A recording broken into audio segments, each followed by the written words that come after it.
Hey everyone, Peter Fenger here, and I've got exciting news. On March 19th, we're hosting the Triad Mental Health Summit Series. This event is online and completely free to attend. This summit will feature Owen Marcus, co-founder of MELD, and Sheetal Shah, CEO of Mental Health Partners, two innovative experts exploring the intersection of somatic therapy and modern AI tools for healthcare transformation. This dynamic experience will offer practical strategies for supporting men's health through embodied somatic practices, alongside cutting-edge insights into utilizing AI to enhance healthcare outcomes. Participants will explore how somatic approaches and technology-driven solutions can work to improve care outcomes. Plus, for those looking to stay ahead for professional requirements, CE credits will be available for attendees. Shirley and I will be hosting live and performing interactive Q&A sessions with each speaker, so you can go deeper on what matters most to you. This event isn't just professional development, it's a chance to connect with a community of practitioners who are growing alongside this field. So head over to triadhq.com/TSS to see our full schedule and register for free. That's triadhq.com/TSS. I look forward to seeing you there.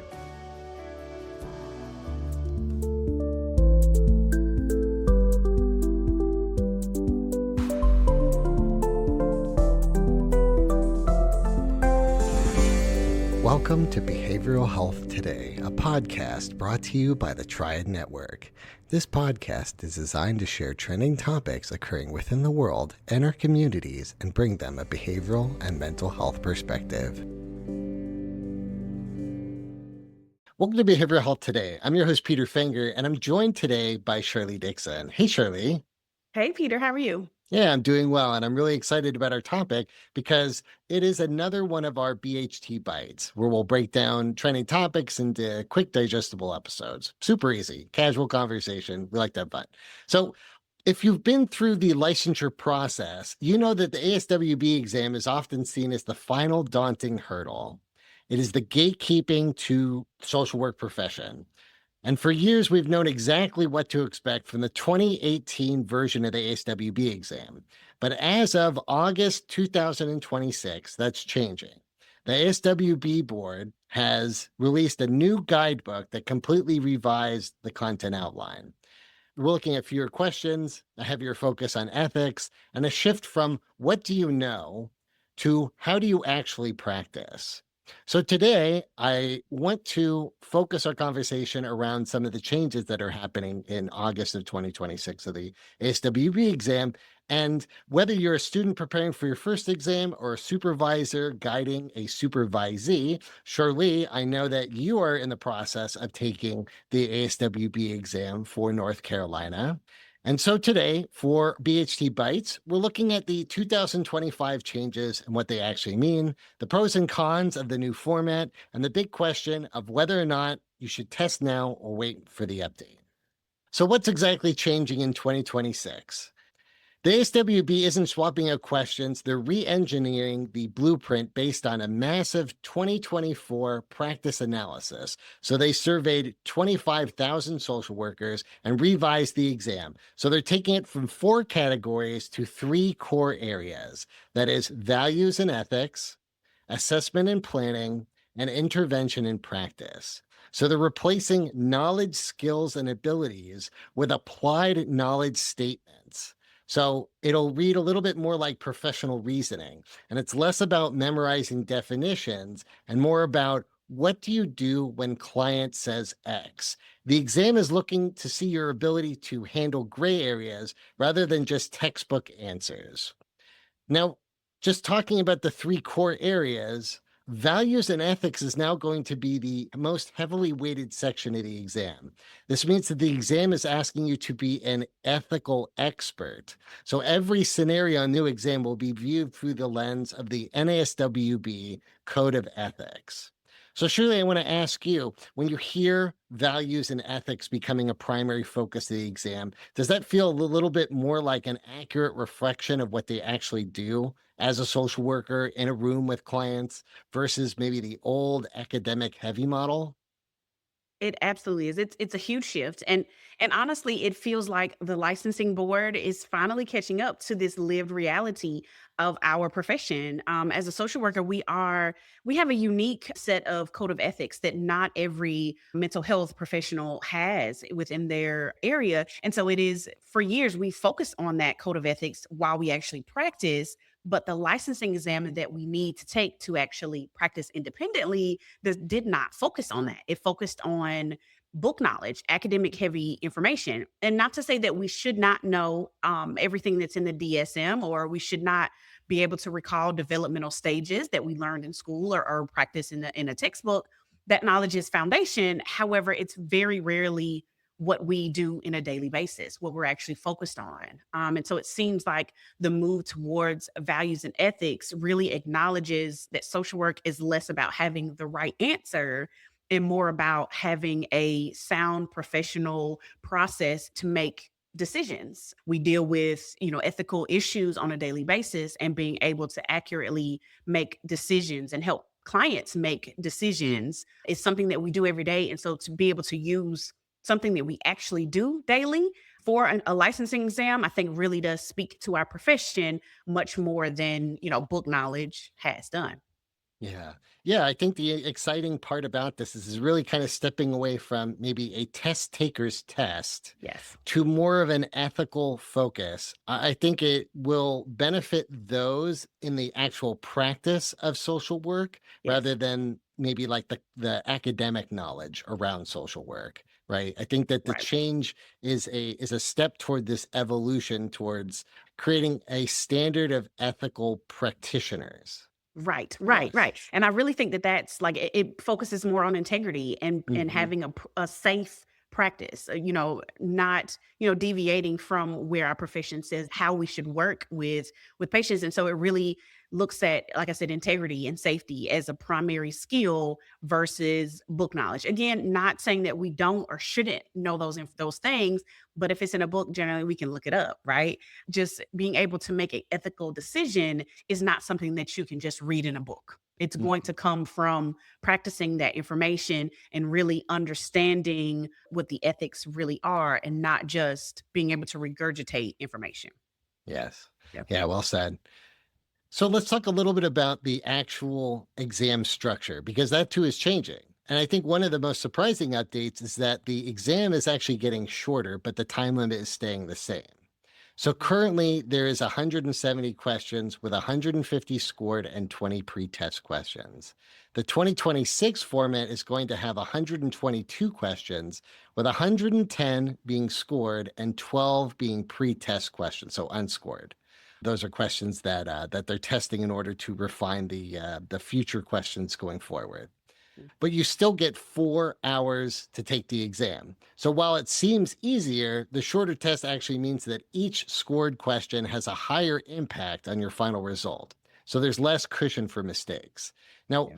the current exam is mostly 4 option multiple choice questions, where the next exam is actually going to be a mix of 3 and 4 option questions. I think this is kind of an interesting detail because specifically the variation of 3 or 4 questions, it doesn't make the questions easier. It makes it more precise. So currently with the 4 questions, you can use test taking strategies in order to eliminate answers or sort of a guess and check strategy. Whereas this new format actually forces you to choose between two very similar good answers and which one is the best. Mhm. So Charlie, on one hand, fewer questions sound like a relief, but with more time per question, do you think that actually helps a test taker's focus, or would it actually create more space for overthinking that, social workers are known for?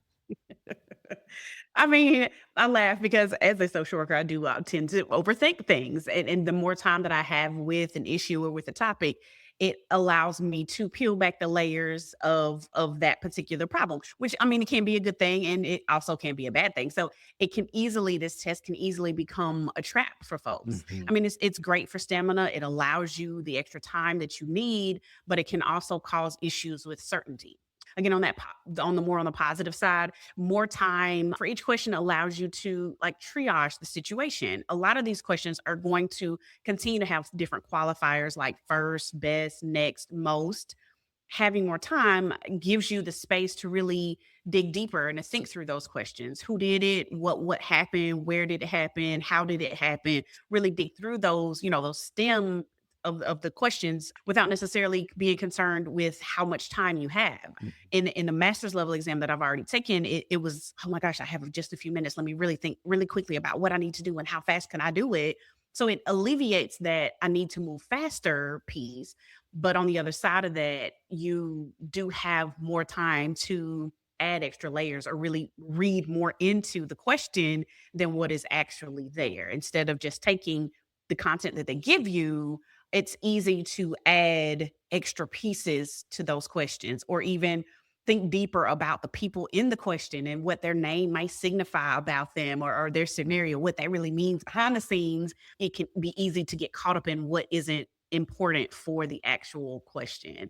So, I mean, I do think that it can be easy to get trapped, but there are ways to get around that. Generally, your first answer or what first sticks out to you generally is instinct. That general Mm. instinct is going to come through in that first question and that first answer. So really focus on that. And if you think that your answer needs to change, try using only the words from the actual question to see if it really is what you're looking for. Instead of trying to look deeper into it and add extra layers, just really focusing on what you have there in front of you. Or even taking each question and reading each question two or three times and come up with your own answer before even looking at the answers that you have there. So, using that time that you have more wisely, instead of trying to add extra things, really dig deep into what the question is actually asking you before you answer your question can be Yeah, helpful. yeah. It's interesting when you presented that answer. A couple things came to my mind.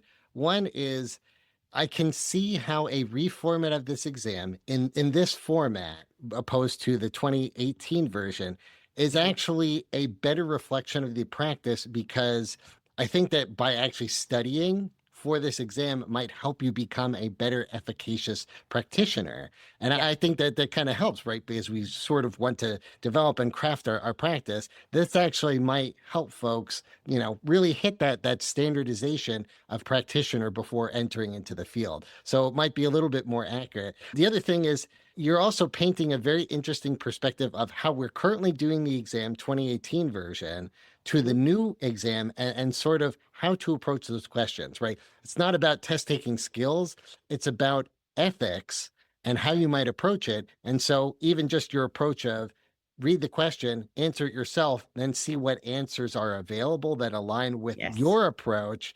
I think that that's a really smart approach to test taking, especially when it comes down to it being timed.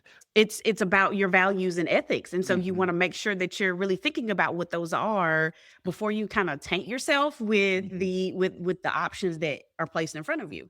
Right. Right. Yeah. I mean, this is one step in the direction of standardized testing, but Mhm. not necessarily having to maybe present in front of a panel of your peers, right? Right.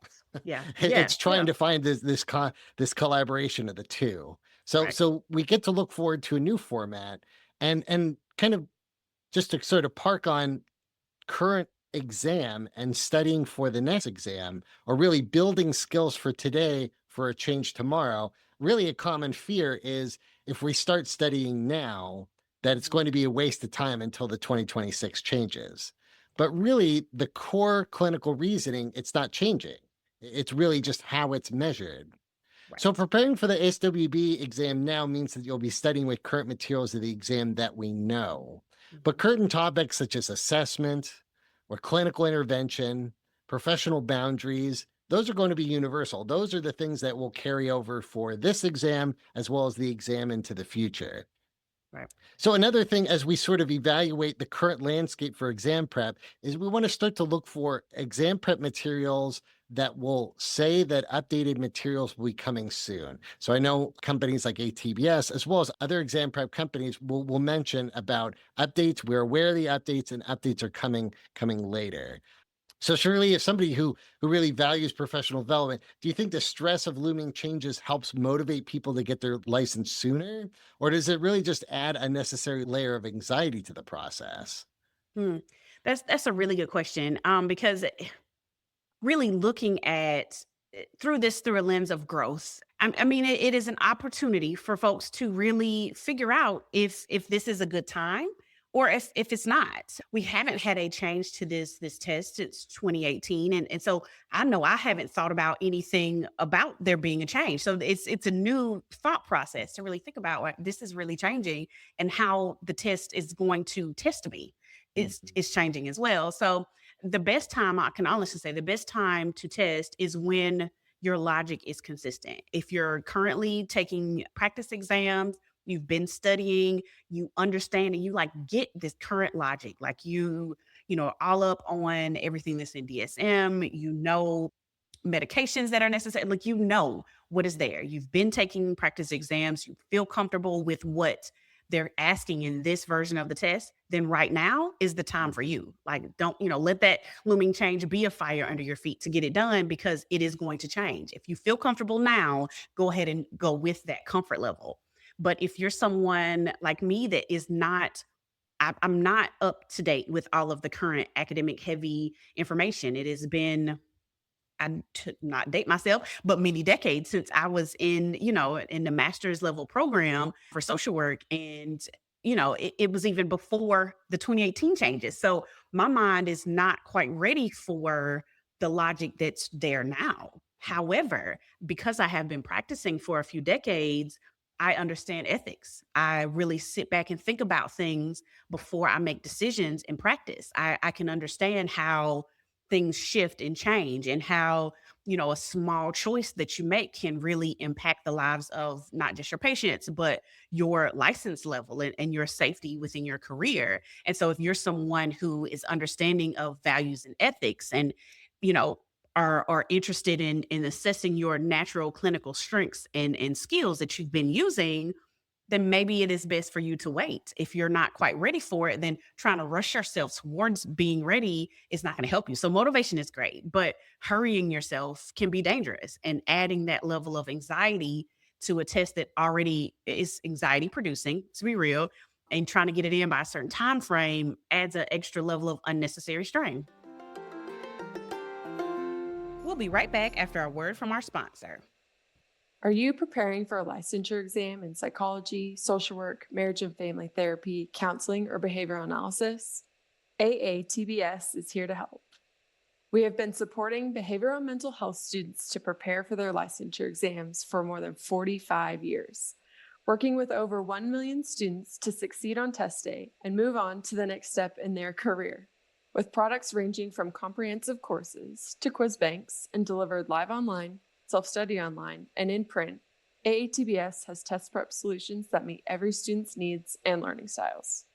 Visit us today at aatbs.com. That's aatbs.com and use promo code BHT15 to save 15% off your next purchase.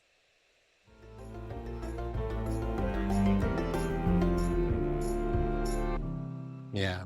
Yeah. Yeah. Again, you want to be able to go into your exam feeling confident, Mhm. not feeling like there's a deadline you have to hit. I think you've done a Right. really nice job of really outlining two different test takers Right. that will benefit from these current or next format. If you're one who does well from an academic perspective, the Mhm. current format kind of lends itself towards that knowledge. But if Right. you're somebody who values the actual practice and that comes more natural, the 2026 exam is more in line to that kind of skill set. Right, right. Yeah. Yeah, And if you feel ready and if you feel comfortable for it, don't wait. Just go right. for it. But Yes, if it's that change is making you more anxious and I'm oh gosh, I think I'm ready. I'm not sure if I'm ready. I'm not ready, then you're not. Like listen to right. yourself. Yeah. Right. So let's talk a little bit about why testing before August 2026 makes sense, right? Because we talked about there's a strategic window right now. And if we actually wait to 2026, you might be actually pushing your career by 6 to 12 months Yeah. before the actual test takes changes. And really, there can be some advantages. But currently, we know the 2018 format. There's a lot of data, there's hundreds of practice questions available Mhm. for this current exam. We Yeah. already outlined that beginning your exam practice now doesn't necessarily mean that you're studying for the wrong exam. There can just be other parts that sort of can highlight as we enter 2026 and some of those changes. And again, if you are one that can test and get this done, it means that you're entering the professional practice and earning a higher salary sooner than those that have to wait for those changes.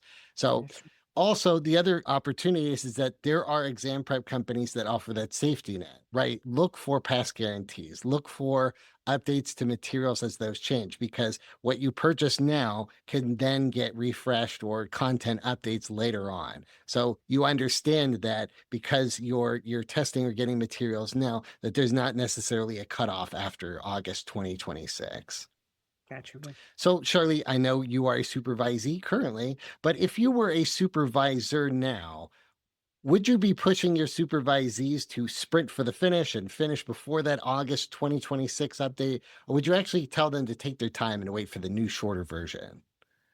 Right. It honestly, what I am beginning to learn about the supervision process is that it takes 2 years Mm, of once a week or more sessions with your, supervisor, supervisee, one-on-one basis, and you sit and talk about things for at least an hour every week. In that 2 year period, you as a supervisor begin to know your supervisee. You know how they tick, you know how they think, you know the things they're good at, you know the things that they are not so good at. And as a supervisee, if done correctly, you know those things about yourself as well. So a lot of this takes a certain level of self awareness to understand what I was just mentioning, in the last answer. How well are you ready for this? Just because even as a supervisee, if my supervisor says, "Oh, girl, you got this," but if I don't feel ready for it, then I should not do it. And as a supervisor, you have to know your supervisee if they are really ready for this type of test, or if you understand that they get the ethical practices and the decision making skills that are necessary for this new test. Maybe it's best for them to wait until then. Again, does your supervisee, do they have anxiety around test taking? Are they going to be okay with a brand new test? Like you said, that we don't necessarily know what's in it. All of the updates have not been provided for us. Those types of things can cause a lot of anxiety and a lot of uncertainty for folks. So, if you are that type of person and you're ready for the other test, you're ready to test, you've been practicing, you've been doing you've honing your test strategies based on the academic heavy model, then by all means take that version of the test. Get it done while you can. So honestly, a lot of it really is assessing your supervisee. Like, are they ready for this now? Or should we wait and give it some time? Allow them to really continue to hone their skills, and let's focus on the ethical side of this. Let's not necessarily not learn the academic information or not focus on that, but let's start to shift things. And you can start that shift now. The test is going to be different in August. You can begin to do that shift now, so that when that shift happens, your supervisee is even more ready than they are today. yeah.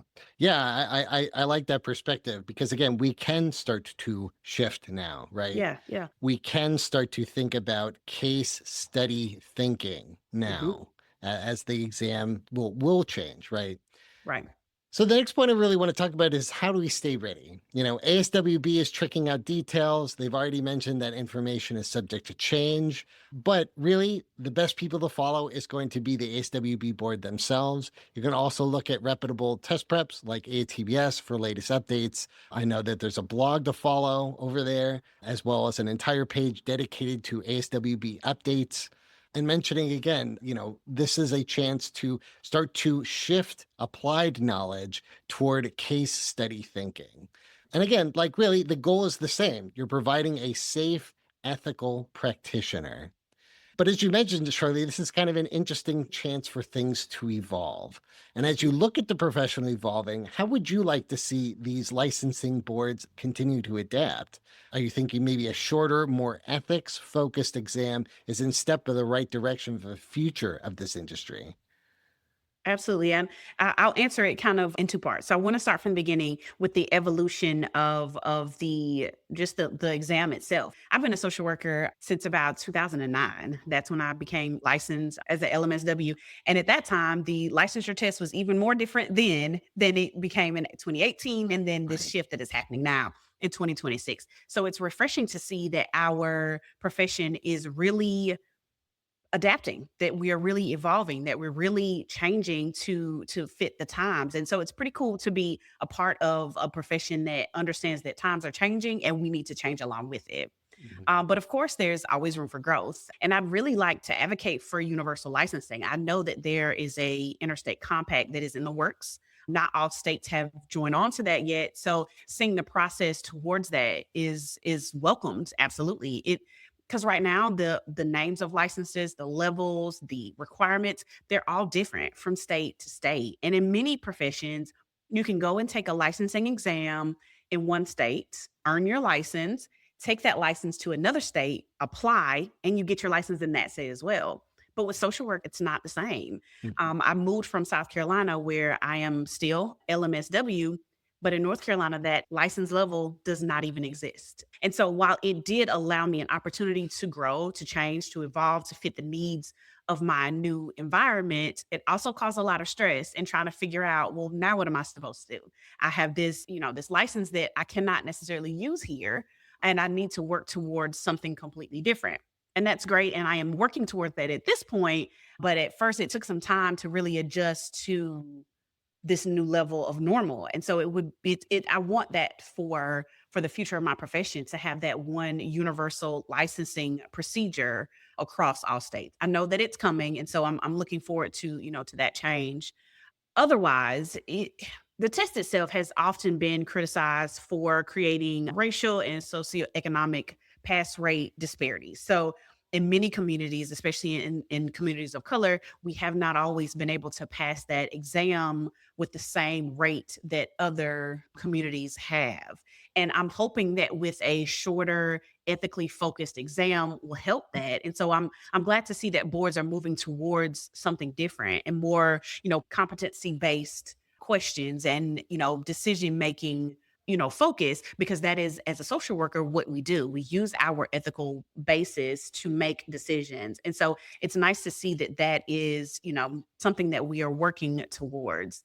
And with, AATBS, as a part of the Triad family, I've been a part of the test prep work there for a couple years as well. And so we've actually gone through and changed all of our test prep material to be more culturally aware, and to Mhm. make sure that the questions that we're asking, that everyone can understand them, and that there's a range, and it's diverse types of questioning and diverse names, and we're including all different types of vignettes within there, so it's not just one focus. I know that when I took my licensing exam, the one thing that I can still remember is people telling me, answer the questions based on the book, don't necessarily answer the questions based on what you would do in real life. And that's kind of sad in social work, that you aren't able to use your daily skills, things that you would actually really do in practice in the field, and you're not able to use that on the test. So it's nice to see that that is what is already occurring. And so I'm interested to see how far that goes, and including more, diverse situations into those vignettes and those questions.